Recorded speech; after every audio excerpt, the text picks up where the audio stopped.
and we're back on another episode of We Making It Woo.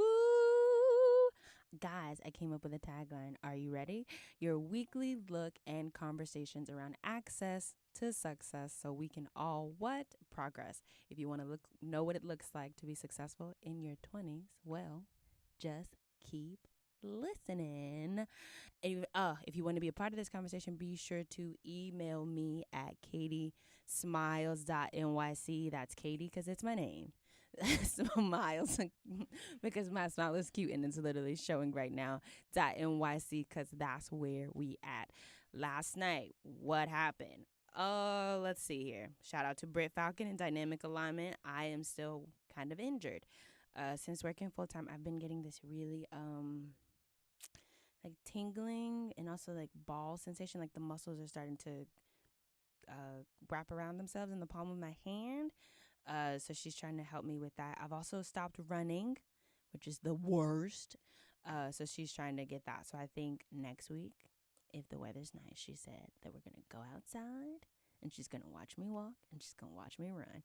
So we're just one step closer to that goal. Because if you don't know me personally, I did set a goal to do a half marathon this year. Last summer, I got up to 7 miles pretty comfortably. And so I just wanted to double that because I figure, why not? So yeah, that's what happened last night. What am I reading? Did you see the cover of GQ? If you didn't, J. Cole is on it, and that is what I am reading. The author is escaping me. I will be sure to put that somewhere. She did a great interview with J. Cole. If you don't know me, I am a pretty much, I would say, diehard fan. I literally yelled at my dance teacher in high school when he didn't get Best New Artist. It is real. There's no reason to yell at a teacher behind a Grammy that is not for you. But nonetheless, I yelled. That's what I'm reading. It's a really, really great interview. Also, they this issue also has other great articles. The famous playwright who wrote Daddy and it's something about a slave play. I think it's called Slave Play. But he also has a great interview in that. So that is what I'm reading. More magazines, less books. Let me know what you think. Now, if you have been keeping up, great. If you haven't, let me help a sister or brother or gender nonconforming person out.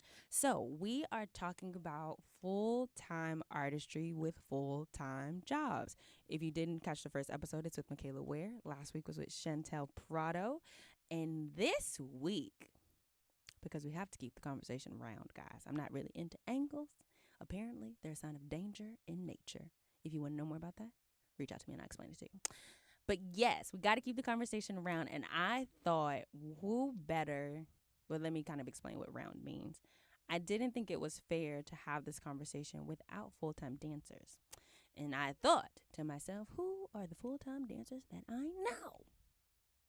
And I found them, guys, lurking in the Gibney hallways. I found them. And they're actually like really pretty, but also very nice to me, and I'm nice to them. So it's just like perfect. So special guest, can you introduce yourself? Hi, Katie. It's so great to be here. I'm Leal. I'm an artistic associate at Gibney. Same. And I'm Zooey Gomez. Pleased to meet y'all. Yes, Lil and Zooey. I met them because I work the front desk, and they need me at the front desk.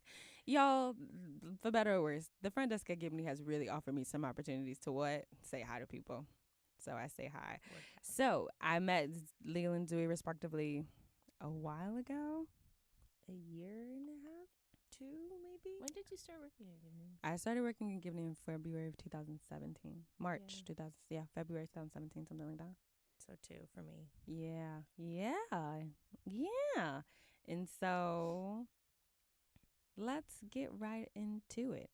So what exactly do you do as an artistic associate? What do you do?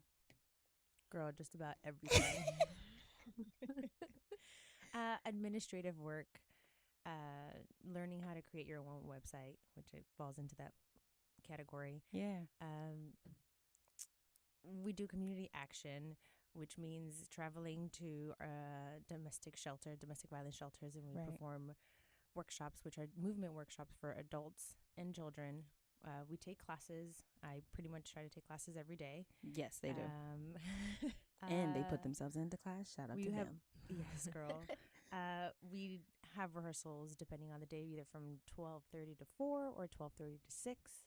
But 2 hours of class prior to that. Uh, what else? We perform. We participate in some photo shoots randomly for magazines, for Cranes magazines. It all depends. Yeah, it's my first season with the company, so I think it took me, even being in the company, a minute to realize how much work we do in like different ways. So yes, it's a full-time dance company where we take class and rehearse pretty much every day.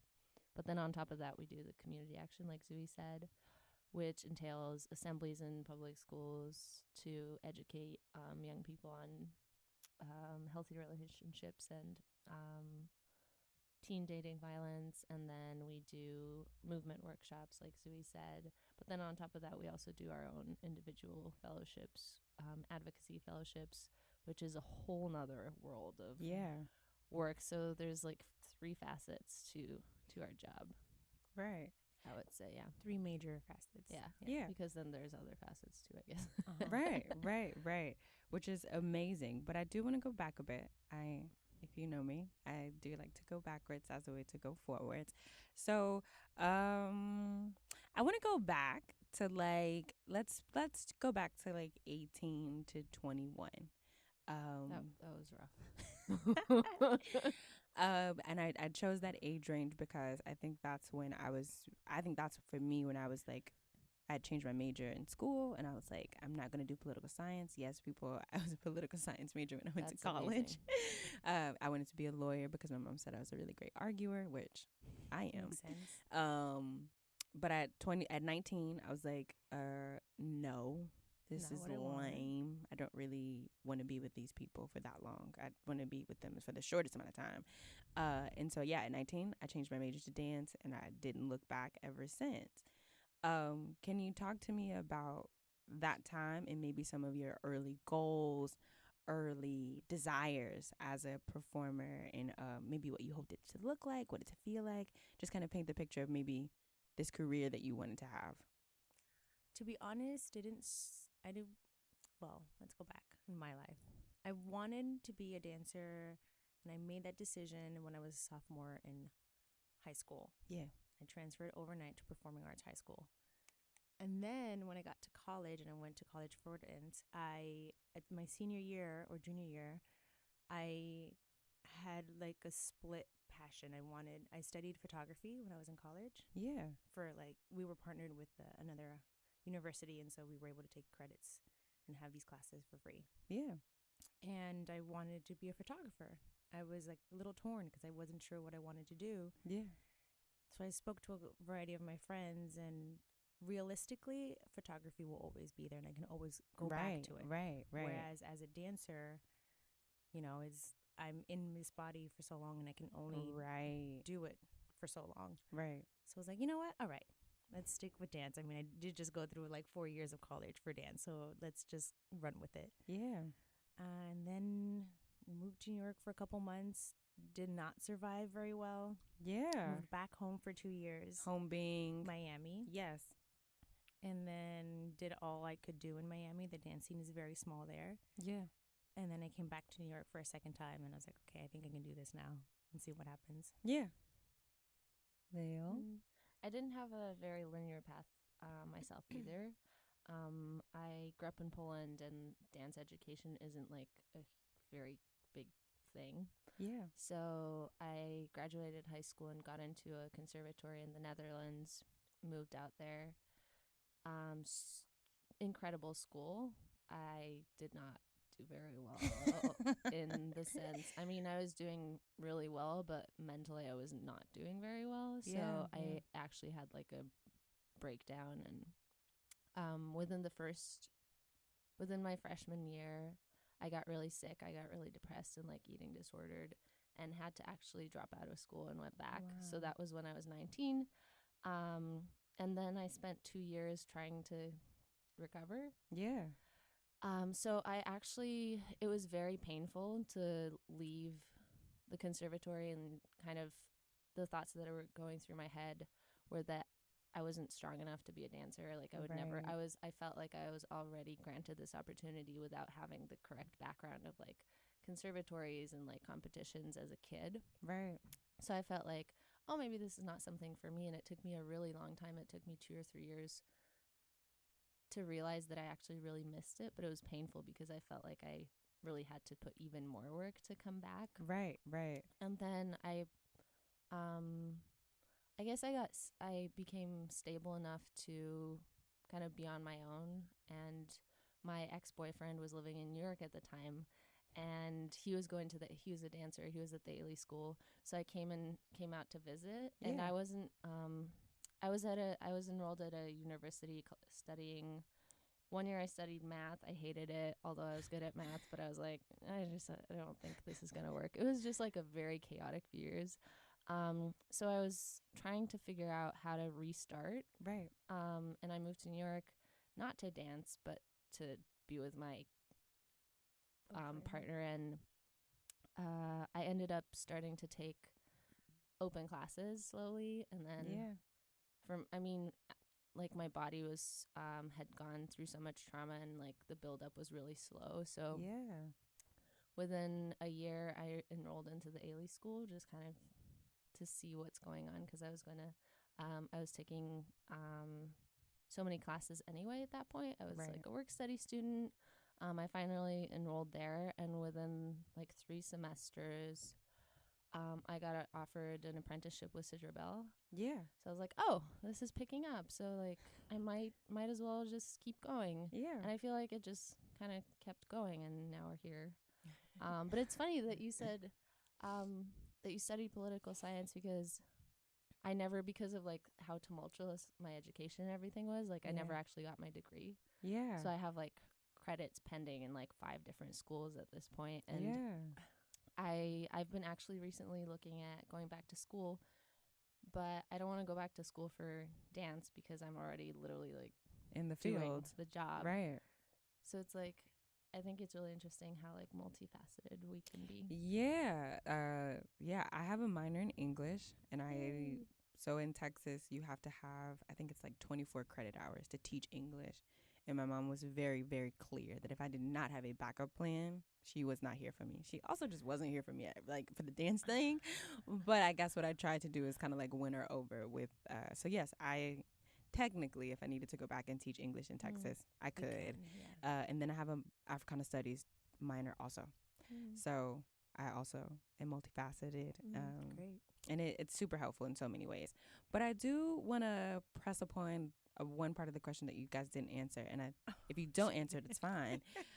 What it sounds like is that there wasn't really a clear vision of what you thought your career would be. Oh, I think I had a clear vision, but then it did not work out that way very early on. I was like, oh, I'm gonna go to Kodar. It's like everyone from there, like their plan is to like get into NDT or like some like like Scapino ballet. It was in the Netherlands, so like all these European like neoclassical companies, Yeah. and that was my plan. It's Same. like I within the mean, first year, I was like, totally. oh well, this is never gonna happen. I mean, you graduate after college and you have been ingrained in your brain that you're going to go to I don't know how many auditions and you're getting into a company. Like, it was that simple. Like, people Right. made it seem like it was that simple. And like I felt like it was the only way to do anything. Right. Like I didn't think that there were other options or that there were other No. paths or that it was you that or nothing. exactly, or that you were Right. allowed to think otherwise, Mm-hmm. which is why I was so torn about photography, because I wanted to do that so bad. But Right. then realistically, as a physical being, I can only do dance for so long, so I can, Right. stick with that in the meantime and then eventually Right. do something else. But that was like, as far as like the eye can see, is there's like two things in my life that I loved and I had to stick with one, so I did. But I mean, for such a long time, you just assumed that you were going to get into a company. Right. And so all you ever did was like work into that world and see how you can get there. Right. For me, it was very clear that I was going to do that. Right. And when it wasn't that, I was like, great. So how the hell am I going to get there? What am I going to do? How am I going to continue to like persevere? Yes, and I do want to, that's a great segue to take me to, you would be apprenticing for Sidra, And so Leah would have been yes, because I know sometimes people get like, who is that? Leah would have been apprenticing for Sidra Yeah. Bell. Sorry, Sidra Bell. You're also really cool, and you'd be at Gibney too, and I'd really say hi. But then Zooey, you would have been graduating from school. I think this is about the same time for you guys' time frame in terms of age. Well, I was more or less, I probably moving back to New York. And I moved back to New York because I was assisting my friend choreograph for Ballet Hispanico. Right. And so then I joined the second company. Right. When I moved officially back to New York City, I joined the second company. When you guys got the apprenticeship and you joined the second company, did you feel like this? Did you feel like this sense of like you'd made it in a way because you were finally in that company place that you had hoped for? No. They're shaking their heads. I mean, sure, in a sense, in the glimpse of something, but it only, I mean, just because you're there does not mean everything falls into place. It like, you literally have to still keep working. And because also the position was unpaid, I then had to work at a restaurant. And so working at a restaurant can mean late hours and like still having to get up and go to rehearsals and go to classes. Like, yeah, it was still, I mean, it's still a lot of work. Granted, it still is till this day. Yes, which we'll get there too. I mean, I was supposed to do another year of school because I felt like I needed another year of school. I hated Ailey because I didn't really fit in very well to like their training format. I like to kind of be more open creatively. And their training program for me was quite conservative and like technical, but not so much creativity to it. Right. And I was pretty much halfway moved into San Francisco to go to the San Francisco Conservatory. Mm-hmm. But then I got offered the apprenticeship, and I was hesitant to accept it even because I thought that I needed like more school. Right. So absolutely, I didn't feel like I made it. I was just like, I don't know, these people like want me to be here, so I guess it's the right thing to do, but I don't really know what I'm doing. So yeah, and I think I think that it's important to talk about that moment because I think I'm a little bit younger, but I can think about my young person self, and had I heard about that, I'm like, oh my gosh, they're so cool. They've made it. Oh my gosh, they're on the come up. They about to be on. And so I think it speaks to the multiple perspectives that on can take, or what these opportunities can kind of look like in terms of day to day. So let's fast forward a bit. Zooey, you will join first company in Ballet Hispanico. I did a year after. Okay. And then you will move from apprentice to Sidra's full company. Yes. Full company. Talk to me about those experiences. Like, so first off, let's start with, then did you feel like you made it? When you like made No. things? No, It's okay. girl, it's okay. no. I'm just asking. Well, because then, I joined the second company. I then was severely injured. Oh no, what happened? And I dislocated the third metatarsal in my right foot. Damn. So I couldn't walk for a very long time. I had to stop dancing. Came home, went back to New York. Then I had auditioned for the company, but I didn't get the job right after the audition. It was like not until the summer until there was a position available. Right. Then they pulled me in, but then I was the apprentice of the company. Right. Which was, it was an experience that I will treasure for the rest of my life because the people that were there and the work itself is not the easiest, of course, but it was always really fun to be around this group of people when I was there at the time. Yeah. But even then, as the apprentice, like, I had to learn everyone's role. Yeah. Literally every female part in every single dance. I would go on for people, even for male parts, in pieces that I had to just kind of be thrown into because that was the role. That was the job. That's what I had to do. And on tour, people would get sick. You had to jump in for them, and whoever knew the part would jump in for them. So it was, you're constantly still trying to prove yourself. Right. And did you have to, were you more financially stable once you got the full-time job with the full-time company, the full-time apprentice position? Financially stable. Like, did you still have to do the restaurant, or did you? No, I then, I think I started working at the Joyce at the time. Okay. I think so. Yeah, I think I started working at the Joyce at the time, so I was still working another job Okay. Okay. for sure. Okay. And I don't know. I don't necessarily want to say making it doesn't feel like you still have to prove yourself, but I do. With a podcast called "We Making It," I am infatuated with that moment of feeling like, damn, I'm gaining traction, or like, damn, I've worked really, really hard, and it feels like it's paid off. Did you feel like that? So less about like proving yourself and more about like, damn, I've planted a tree, like I've put seeds in the ground, I and mean, like, it's yeah, a little bit, because when I look back, I had assisted my friend choreograph for the company, and this is where I wanted to be. I wanted to be in this company, and so I joined the second company, and it kind of, eventually kind of grew into something. yeah, So yes, it feels like that, but for such a big chunk, because we're dancers, we're constantly trying to right, increase the momentum. right, It still feels like I was aiming for more. right, right. Yeah, and I think that's something that I've noticed. I feel like there's so many tiers of like getting into the right college. Then you're in college, then you kind of get a little comfortable, more confident, and then you're thrown Right. out into the professional world. And Right. then you get like apprenticeship and you're like on the top of the world, but then you Right. realize like you're at the very bottom of like the next chapter of your life. And Exactly. then you Yeah. like I was with Sidra for 3 years, and in the beginning I was just like, thank you, you goddess, for like allowing me to even Right. be in your presence. And on my way out, I was like, this was an incredible experience. I'm grateful for all of it, but I also feel like it's time for me to move to the next thing. So I think there's Right. like I don't know, with for me personally, anything like another step is just like the beginning of Something kind else. of like a reset to like start working to the next thing, which also might actually like make me crazy at some point, because I'm never Yo. satisfied with anything. Girl. So I'm like, oh, so I did this, so it couldn't have been like that hard. So like, what's the next thing that I can do that's like challenging?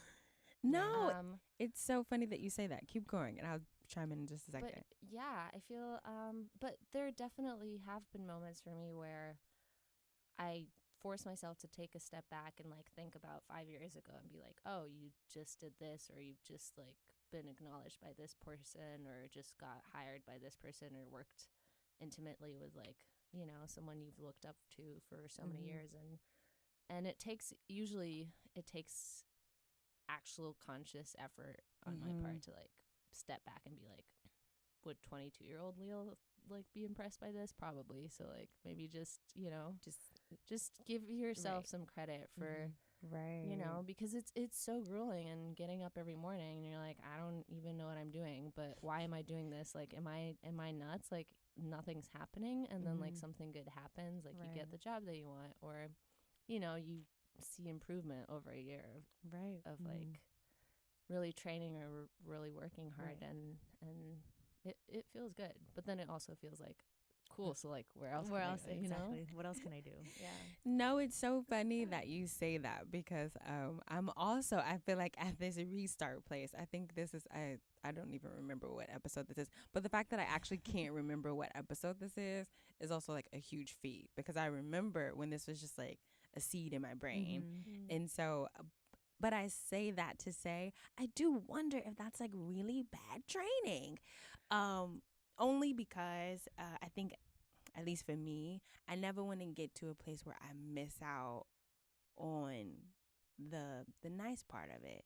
Like, I was so, and I am so like thankful that I get to talk to you guys about this, because not only do I admire you, but I really do think that this is a conversation, and I never want to miss out on that moment to just feel like a little kid, like Like, because I mean, I do feel like, life goes so fast, and if I miss out on those moments, or if I'm so eager to get to the next thing, I won't even get to like hold lollipops and just be like, oh my gosh, what is the take out? I know, and it goes so fast, and then I mean, it's so easy to take for granted whatever you're experiencing in the moment. Right. Because I feel like, with Sidra, I was there for 3 years. It was my first job, and sometimes it just felt like, oh yeah, like we have rehearsal, whatever. And now like my best friend still dances with the company, and I get nostalgic sometimes. Like, I miss certain things about it, you know? And it's like, oh, shit, maybe I should have, like, slowed down a few times and actually taken it in. And, you know, the older I get, the more I want to slow down. And Yeah. the more I want to, like, absorb everything that's happening. Which is so strange, but you start to realize as you get older, it's like now that's behind you, you can't really go back. So you try to like really be in it. Yes, I think too. I've been thinking about that. Just like little things, like, because I don't, for those who don't know, I don't go home very often, because I don't. And so I find myself like missing a car, or like certain parts of the city where you would drive to. And it was so, at the time, it was just what we did because it was just how you got to places.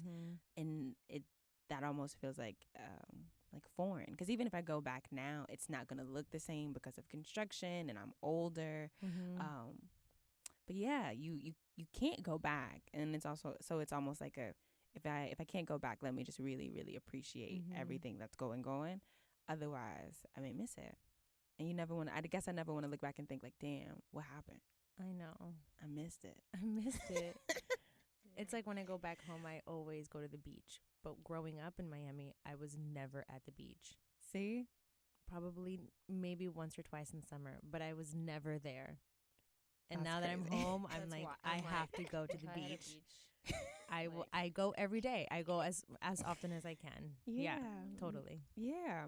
So I do want to talk about what you spoke on it a bit, but I want to talk about some misconceptions about what it looks like to be a full-time dancer to what it is being a full-time dancer, both with your experiences from Ballet Hispanico and Sidra Bell, respectively, and now moving towards Gibney.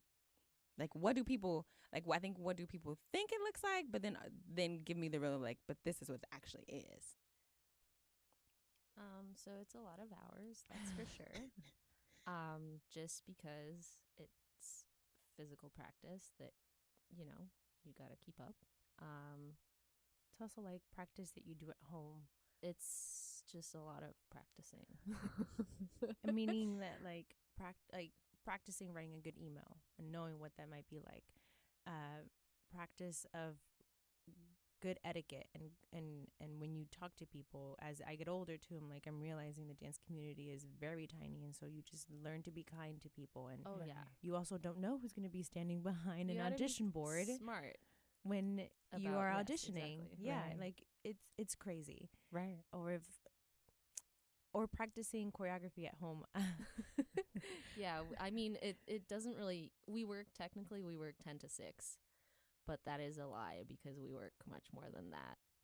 I think this is just like a millennial thing in general, but like, you know, answering emails in your bed at 11 p.m. or like going through choreography for the next day for like some rehearsal, like these are normal. Or writing it things. down. I mean, I write down choreography too. Sometimes it helps. Or write down corrections. If people have given me some insight, I like try to remember that, and so I'll write it down. Right. And then on top of that, there's a lot of personal practices that I think, especially as you're in the field for a few years, you figure out what, in addition to rehearsals and classes, you need for your body. And I mean cross-training or Pilates or any kind of physical therapy, body work, all of that. I mean, it also takes up a lot of time and so much discipline. There's definitely some self-care in there and what you need to kind of like cool down, whether it's a hot bath and Epsom salt or like eating better meals and making sure your diet is on point so that you're not exhausted by 12 p.m. Exactly. Right. Sleeping in it, I can do with at least a solid 6 to 7 hours.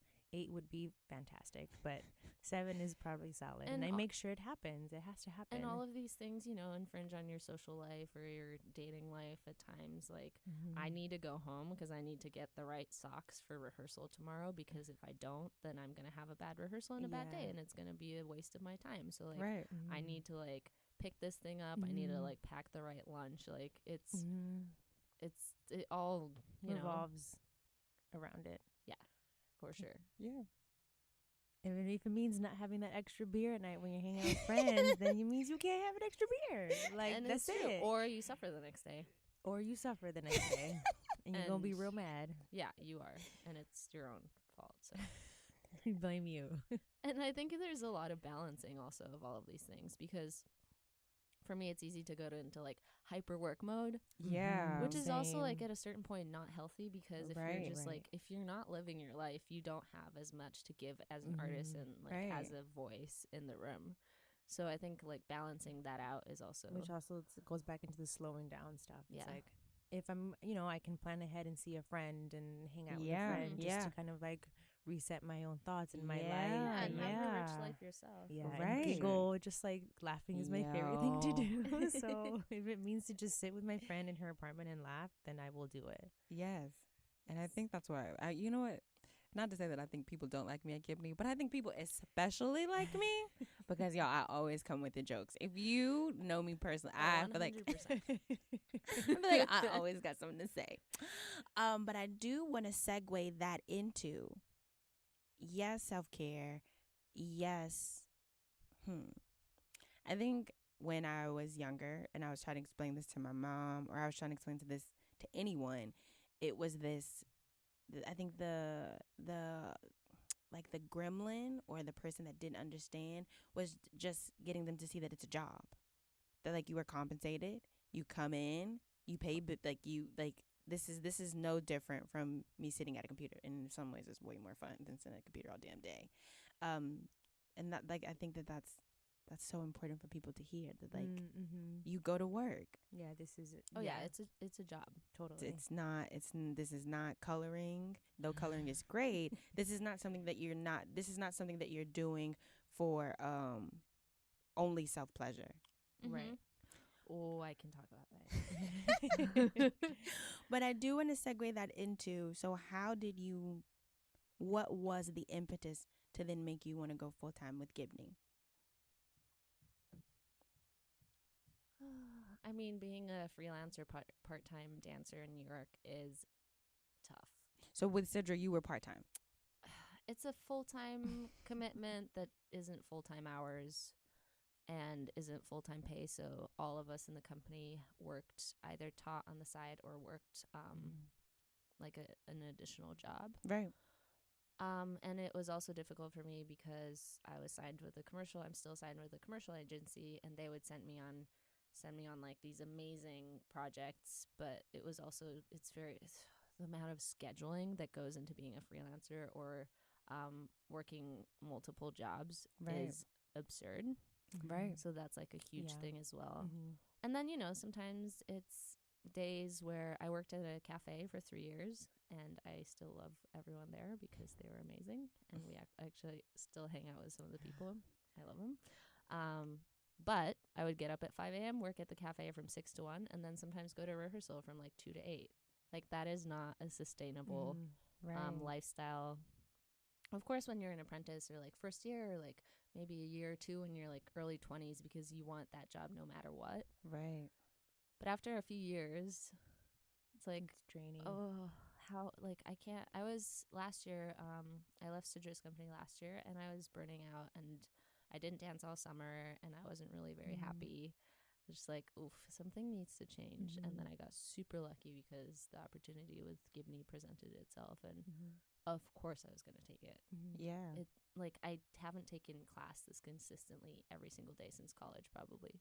Because that's Wow. another thing. Class is expensive. Class like, is very expensive. like if you make like $10 an hour and class is $20, like Yeah. It's it one or gets- the it's- other. It's eating or class. it It's gets true, to I that point know. sometimes, Right. Right. Yeah, So- it can get to that point. And travel, like when I was freelancing, it was like planning and scheduling was out the wazoo. Plus taking the train, I would take the train to probably every single borough just to get to like either was it a job or a dance gig or an opportunity or like a meeting or like it was- auditions, oh my god, castings. auditions, cattle So calls. you two were still doing I things. was- You were doing Ballet Hispanico and no, then no. okay. This was way before Ballet Hispanico. Okay, cool. Just freelancing was just crazy. Auditions are crazy. And then you meet people, which is great. And Right. you like show face, which is great, but it just doesn't feel good. And sometimes you just have to kind of like let it go and do what you got to do and then move on. Right. And it's never really about you. You never know what's behind the table. Right. But I was, I worked with Ballet Hispanico for 2 seasons and I was not asked to come back. Right. So then Cassandra, who was with Gibney, Right. approached me out of nowhere Hmm. and asked if I wanted to be a part of this company. Right. And I then moved on with like the interviews and the auditions and all XYZ and all that stuff. And I was unsure of what this company was about and didn't know much about it. And Amy would explain like what it consisted of. And Right. I even asked for a half contract. I was like, you know what? I'm not sure if this is something I want to do, but Right. would you be okay and willing to divide the contract into two? And I would only do the first half. And if I'm comfortable with it, then I would continue the I contract. didn't know Wow. that. Yeah, Were they willing yeah, to and do that? Yeah, she spoke to Gina, and Gina was okay with it. And Just here we because, are. and here we are.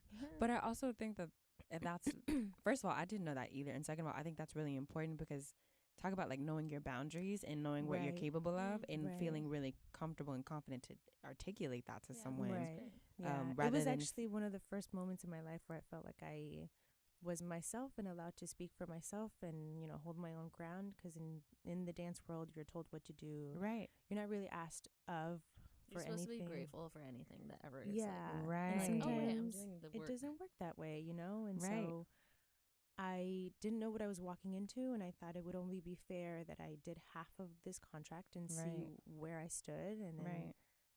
you know, because it was such a short amount, I was curious as to see what a full year would look like, and then so Right. on and so forth. Right.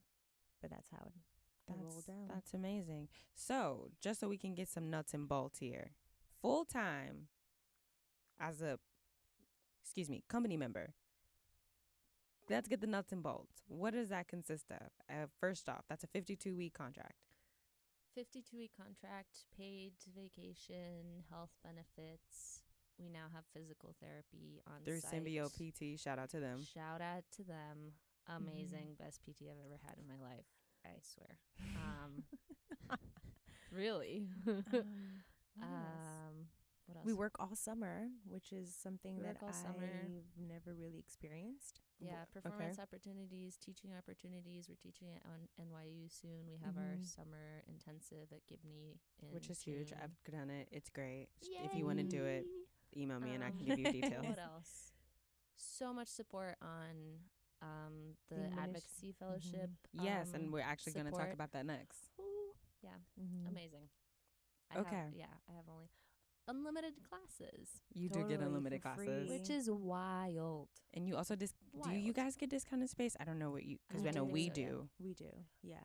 So talk to me about the stability in terms of pros and cons about being full-time in this capacity.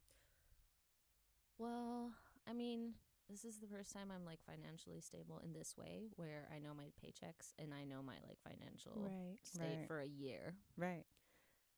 which is just I feel like an adult, you know, like I can plan ahead. Like I can Right. plan expenses. I can plan vacations. My brother's Totally. getting married in the summer. I was like, hey, can I do this? Yes. Cool. Booked flights. Amazing. You know, like Right. just the stability of not worrying about paying rent next month, even if it's just like I don't know when I get paid. Right. As a freelancer, I've like waited 3 months for checks. Right. What is Totally. We talked about that in that? episode 2 and episode 1. You know, Tune in. so just like knowing kind of the consistency and signing a contract, and it's only a year, and I know that in a lot of professions like that might not seem like a long time, but for me, like knowing Yeah. a year ahead, And it's a What? full year. It's August. and yeah, August to through August. No? end of July, August. Yeah, it's Right. full year. Right. yeah, I mean, I guess it just also means that these are the little bits and pieces of when you like, and like what we talked about in the beginning, where it feels like you've gotten somewhere. Right. All the work that you've done has finally, you know, helped you get to some point. Right. Artistically, you are always reaching for more, and as a person, you're always still growing. But these Right. are just like the bolts and knots and twists and turns and of the things that kind of fall into place at some point in your life. Right. I mean, yes, we'll reset for new changes and new chapters, and you know, eventually you get married and you have kids and you have a family. Like that sort of Right. thing comes up next, because that's Right. like where my life is leading into. So Hey now, Charlie gonna get an episode on that. To be continued. you know, I mean, because I'm only, you know, getting older, and these are the only things that I'm like looking out into. But yeah, they are falling into place, and this is the first time in my life I'm living by myself in New York. Like, I've never lived alone. I've lived with my family growing up. I lived with roommates in college. I've lived with another roommate in another apartment. And first time in my life living in Brooklyn and living alone. So I'm very, very, very thankful about that. It's something that it kind of like a little bit feels like you made it, especially in New York. When you live alone, you're like, oh, shit. I mean, I can't speak to that, but like I can only Me think neither. what that must feel like. Girl. And I think everyone should live You're the alone at king least of- once in their lives, even if it's like Yes. 6 months. We're Because working it- towards it. We are working. Emily, I know you're listening to this episode. We are working on it. Same. We are definitely working So on it.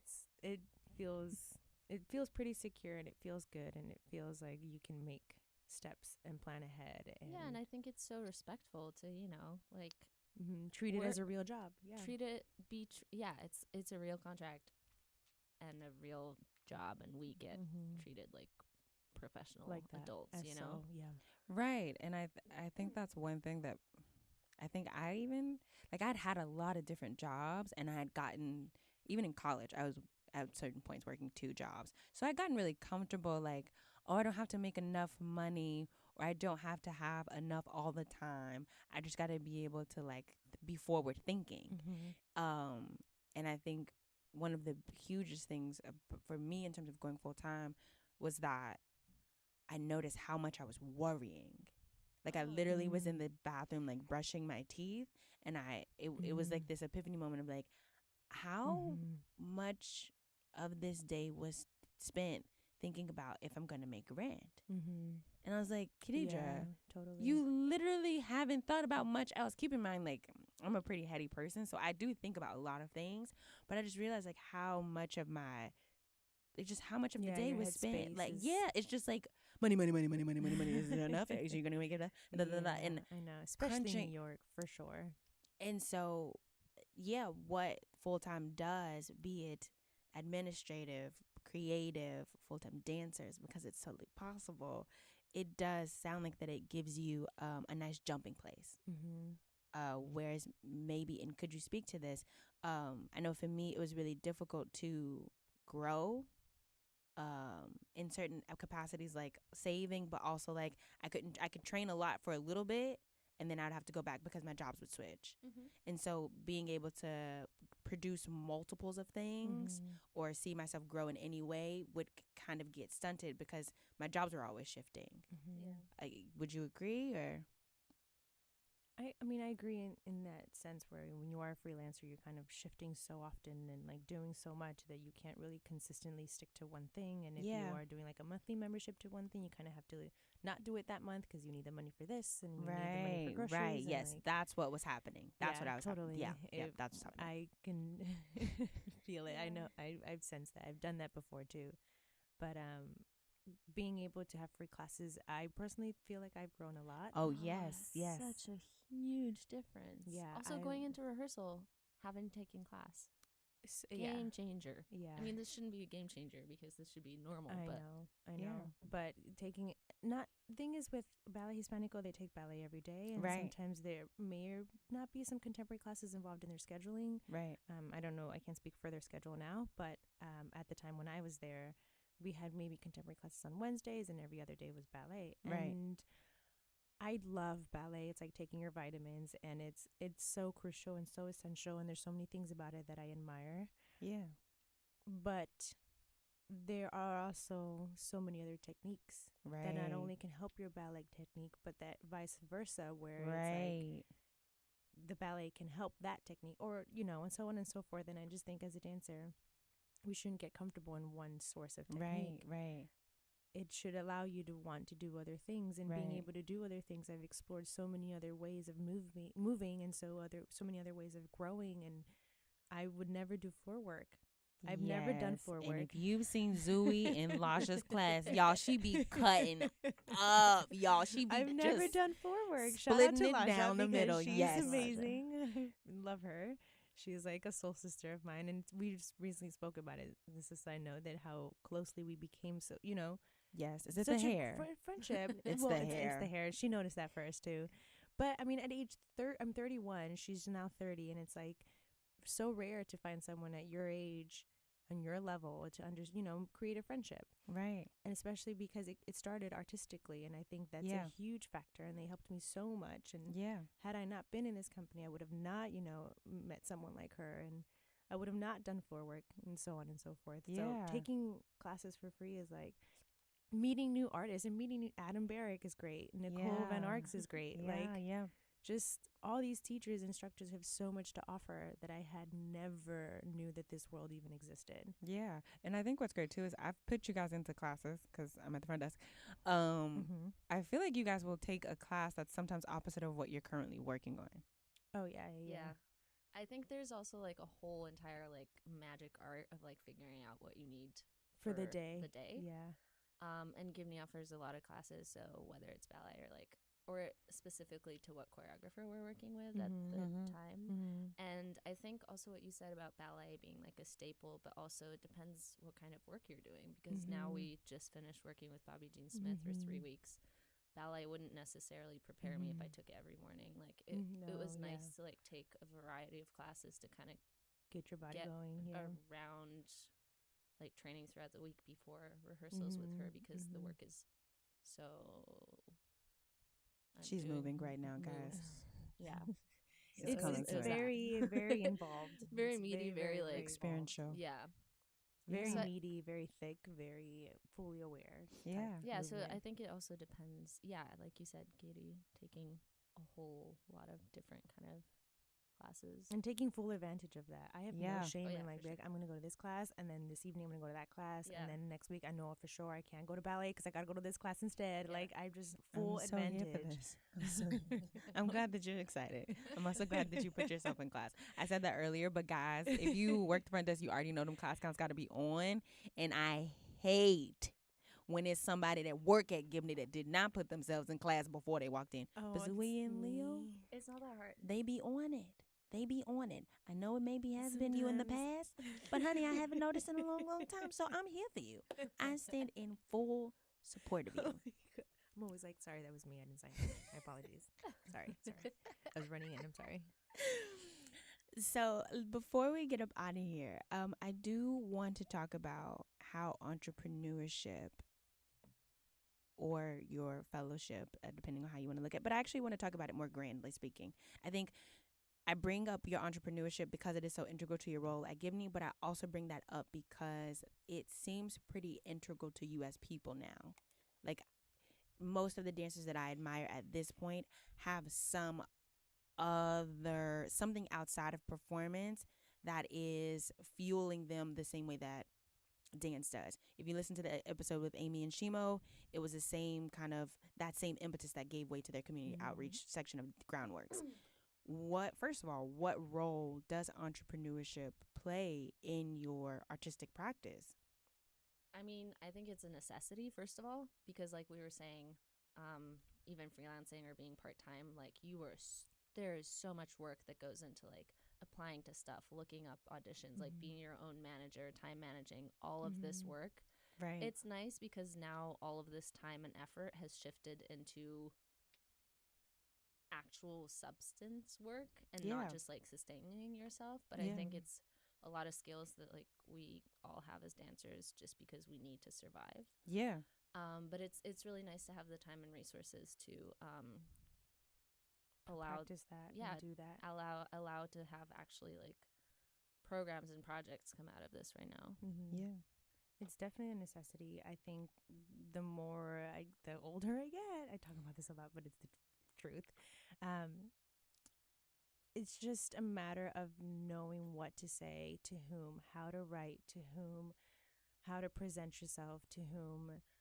It's so important, whether you're a freelancer or not. Right. Marketing yourself accordingly, having the right connections, having the proper communication, having the correct etiquette, whether you're being interviewed or not. It's just a matter of, we can do it now because we're practicing it under the same roof, and we have the resources, and we have the help, and we have the guide. But it's good to always still continue to do that as a human being, because you never know who you're speaking to.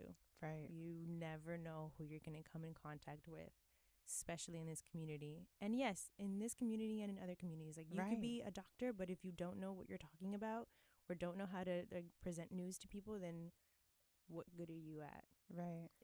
You have to have that people person like aesthetic, The ability to the communicate ability effectively to to your communicate. audience. And as an artist, and if you're a choreographer or any artist at all and you can't talk about your work eloquently, then sure, some people may, take the information. Love, yes. But it's almost like it heartwarms me when I can hear a really well-known vocalist, Right. pop artist, speak well in an interview and profoundly, and speak to other people who, like, if that's not being said in their work, it's being said in their voice. Right. And I just think that's like Lady Gaga, for example, quirky, strange pop artist for a long time. No one really understood who she was. And then the minute she got behind a mic and someone was interviewing her, she was worlds on worlds on worlds on about who she can continue talking about what it is that really meant to her and what was important to her. And that's huge. I think that's even bigger because now you're reaching to more audiences. Right. There are more connections. There are more reasons why people can like you. And and then like more people want to work with you, and more people want to be a fan of you because they support you. I feel like that. Truth be told, I don't know if you guys know this, but first of all, I love interviews, hence my job. But I have been a borderline fan because I'm really hesitant to say I'm a fan of somebody's, but I've watched interviews and then had to claim like diehard status because of their interviews. Because of their interviews, like, and how they who spoke. Yeah, people who can't talk about their work. More importantly, their work. Sure, everyone can talk about themselves, and we all talking about ourselves. But what do you believe in, and why do you believe in it, and what speaks to you, and that sort of thing. I think it's important to do that. I think it's very, very crucial, and it's a complete necessity. Yeah. I think there's also a level of savviness that is like necessary because you could be the most talented, incredible dancer, but if you don't figure out ways to put yourself out there and like actually let people figure out that you're this amazing dancer, they're not gonna come looking for you most likely. It's like, what do you have to say? Because someone else is gonna take that spot. It's pretty cutthroat. So you're responsible for your own like networking and really like ask someone out for a coffee, pick their brain. Yes. Great idea. Nothing weird or like like intimidating. Well, I mean, it's probably intimidating to some people, but like. And the worst that they can say is no. Cool. Yeah. Move on. And it's fine. Like talk to people, ask about auditions, go see shows, like all of this. I don't even know if this is entrepreneurship, but like just being smart about these just things. have to know the companies, know when people are auditioning, know like who's the director, know who's choreographing. I also like to believe that we're human first before we're anything else. And human connections go a long way. They go further than like the artistic connection. And sure, like I've been a person, if I like your work, great, but if I can connect with you more as a person, even better. Yes, that and then will when speak it's to both, me more. It's, it speaks to me. And I will say too, for anybody out there, I actually because Zooey's here, so I hardcore struggle with visual representation.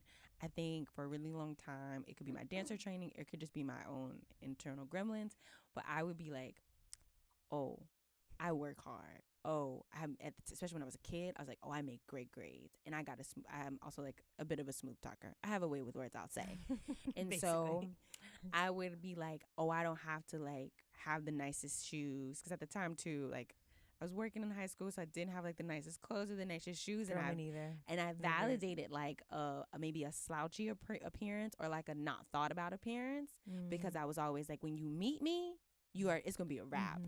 But the problem with that is as I get older, especially as I venture off into different paths, most people don't know me.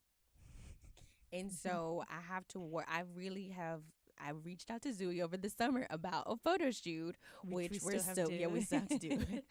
But I've really, really been making it a real effort, because that's my struggle. I can talk to brick walls, as my mother would say. I can make applesauce have an opinion, really. And oh my gosh, shout out to Kyle Abraham. When I first met him, it was the worst. I literally saw him because at the time I was still living in Texas, so I'd never seen him. So I saw him. I was ordering cheese fries. Y'all, I blanked. My mouth hit the floor. My eyes got really big, and I said, "Oh my gosh, you're Kyle Abraham!" And he was like, because this is before I knew that he was like a person. I just knew that he was Kyle Abraham and not really like a human being that would eat French fries and like Orders goes food, you know, like does things. And he literally said to me, "Do I know you?" And then it dawned on me. And I was like, "No, you don't. But I'm a huge fan and I've watched all your like." And then I went into like my thing. And now every time I see Kyle, I'm always like, "Hi, Kyle." I know Kyle doesn't know me, but I act as if he knows me just so that like he feels comfortable to talk to me. Oh my God. So I say that to say like, no, I've never asked him for coffee, but I make it a habit to like really stalk anybody that I'm like a huge in a fan good of. way. Y'all, let me tell you, this game I got going on. If you know me, y'all, I stalked Zooey. Yo, because at the time, this is how it goes. I thought really Zooey was like really pretty and she like seemed really cool. And I was like, oh my gosh, I need to know about her. Here's the thing, because I believe success is like 90% preparation. What if Zooey said something to me? What if she tested my knowledge about her? I need to be ready. I need to be prepared. Totally a bit dramatic. I mean, sounds dramatic, but yes. This is know? this is how I live. it's Like true. I literally would like Google, or like if I saw somebody walking that looked really cool, I'd be like, oh my gosh, what's their name? And I would look in the system, and then I would type it in Google, and I would read a bunch of stuff. Oh my God. In the case that if I ever saw them, I would have mad questions, and I would be so Just like a list of things. prepared. No, I agree Prepared. 100%. And Mhm. I think that that's a big thing when people audition for companies. And if you're auditioning for a company and you know not a single thing about the company, like you're obviously not interested. Yes. Like I had a conversation with a person who we just auditioned for Gibney this past weekend. She was very disappointed with the auditioning process, but I don't want to get into No details. more information. No more information, really. But I was like, oh, because it was difficult. Or she thought it was strange that we're teaching rap at the audition. And I was like, but you're a rep company. this is a rep company. So So, like, we This is had what we will 5 do. creations this year, and we're going to have 5 more next year. And, like, learning material is is your job. part of your, it's like a pretty big part of your job. Yeah. And I was just like, oh, so, like, what Why are we are talking you about? here? Kind of. And you I know? don't say that to be exclusive. No. But I, like, I say that look at the website the night before. Like read well, one because page about like the mission or something. I Like, think it's about not that in terms of also too like time or like energy. I'm only first. Let me be clear, especially like if we talk about, for example, music. I'm only diehard fans for maybe 6 people. I'm really particular about who I'm a fan about. So I use that energy or that fandom to really, really invest. And I think it's the same thing with jobs. I want to be really, really clear that I love these people. I love what they're trying to make. I want to be another flower in the larger garden that whatever business I'm joining is already creating. Yeah, why would you want to be auditioning or trying out for a job that you don't even know what it is? Yes. Like, how do you know that you want to be doing this if you Right. don't even know what it is? I'm a little devil's advocate when it Yes. comes to like taking classes as far as like researching teachers and choreographers and Yeah. stuff. Yeah, I mean, that I feel like that's different because, you know, Mhm. you have to be in a class to Or like if I am researching a company, I will See look at what who it they've is. worked with and Kind of get a don't- feel for or yeah, or no, maybe I don't know who these people are at all, and I kind of let it just be that I don't Yeah. know, and so I walk into this space to then have my own experience. But you at least, you know, put you some know effort what you're into- walking into. Yeah, I mean, at least I'll know their name. Right. That's as far as it goes. Sometimes in terms I of class or in terms of jobs? sometimes jobs, gigs, and things like that. Like Wow. if it's like a video and it has a choreographer, like Yeah. I just maybe look it up their name. Yeah. If I can go past the point of like looking up a YouTube video on them, sure. Sometimes I won't because I like to play this like challenging game with myself to kind of experience this person Also for the be first present. time Yeah. without anyone's like Other demeanor notions. or notions Yeah, or yeah, anything yeah. along those lines, just because I only do this to myself. But But then you can't be disappointed at the end if it doesn't I don't meet your no. expectations. Yeah, and also not having any expectations. That's Yeah, no, another- yeah, none that's another whatsoever. way. I don't create expectations. Yeah, Yeah. So No. And I think for me, it's less about like, it's more about if I say this, I'm a fan of this person, I want them to know that I've actually done some work. I digested can't. and Yeah. I don't want my mouth to drop because of what I heard about you. I want my Mhm. mouth to drop because 'cause I know, the way yeah. that I've experienced you on my own. Y'all, it's really bad on with my Kyle. own. Yeah, totally. I was like, I was a huge Girl. fan. Aw. But yeah, I've done it before for other choreographic opportunities where these were the choreographers. I had no idea who they were, and I left it at that because I was interested in like getting to know them as people once I got into the space. But that's just my own personal way of like challenging myself because I choose to do these things. Yeah. But not that it might- works for everyone. I saying I might take that. I'm always looking I'm for always little like, oh, strategies I mean, in the like, bag. I'll look at the name, I'm like, great, don't know who they are, have never heard of them. I'll find out when I get there. It's as simple as that. Yeah. What are you guys' fellowships right now? I know them, but I think the world should know them too. My fellowship is still in the works, but hopefully to launch in May, and it's on mental health and bridging the gap between dancers and mental health resources, as well as creating a platform for dance artists to share their stories with mental health and experiences with mental health to kind of start chipping away and normalizing that conversation, Yeah. chipping away at the stigma. Yeah. Mine is called Confidence, and it's spelled CONFIDANZ. Trademark, it's mine. Don't steal it. Thanks. Goodbye. And it's basically it's divided into 4-part series of classes. Yeah. And these classes, it doesn't have to be 4 parts right now. It's just what it is at the moment. Mm-hmm. It's still growing, it's still developing. And within these classes, we talk about photography. And because I've had some history in photography, I thought I'd put the two worlds together. Yeah. And so each class I share the partnership with my partner, and he teaches the photography portion in regards to lighting and like so on and so forth.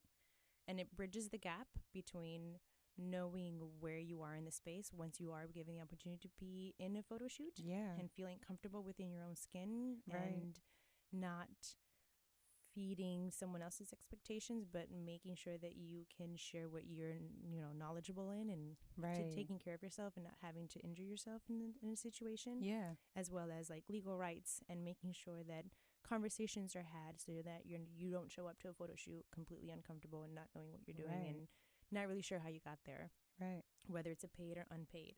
Right. So we talk about headshots, body shots, like I said, legal rights, and marketing yourself, and what's a good picture, which isn't a good picture, why you would, angles, and why you would do this with this photo and why you wouldn't do this with this photo, and artistic choices, and so on and so forth. So it's Yeah. photography and dance in one world, and making sure that experience, yes, it takes practice.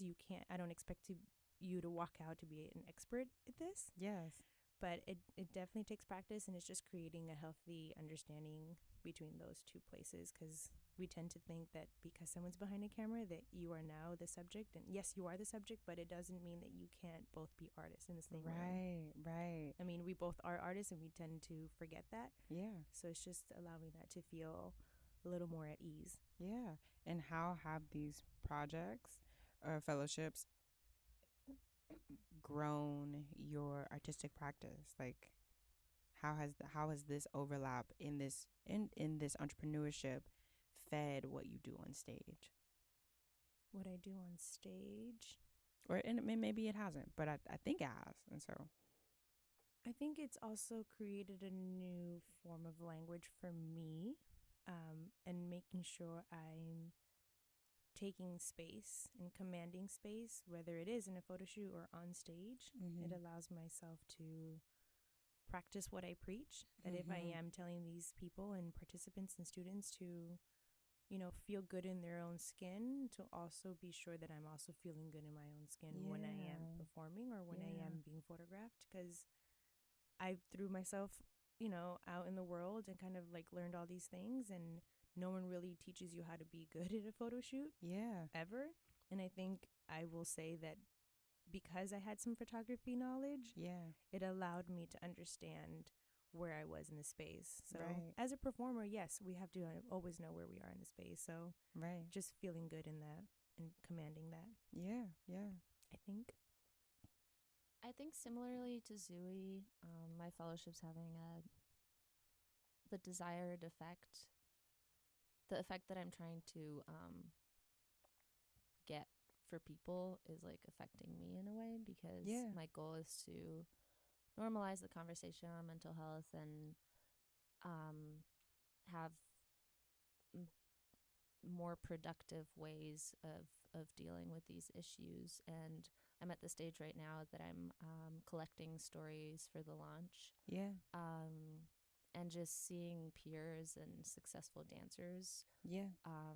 talk very generously, very openly, which I'm super grateful for, about their experiences with mental health makes me feel like my experience doesn't disqualify me in any way, even though I've worked through so much of that. Mm-hmm. But Yeah. still, like, knowing that people in the room or people in our community have gone through similar things is very it's weird but uplifting. Not the fact Yeah. that they're going through this, but the fact that there's more people who Mhm. are successful in overcoming these issues is just really heartwarming, and just Yeah. makes me feel like this project has a place. And I think that just makes me take better care of myself and Yeah. kind of Mhm. continue overcoming these things like day Yeah. to day. So, which then translates to me feeling better and being better Yeah. in my job, you know? So I think it's like a healing practice in a way, which is what I'm actually trying to offer to people. But I know that it's having that effect on me so far. So, Hey yeah. now, I'm here for this.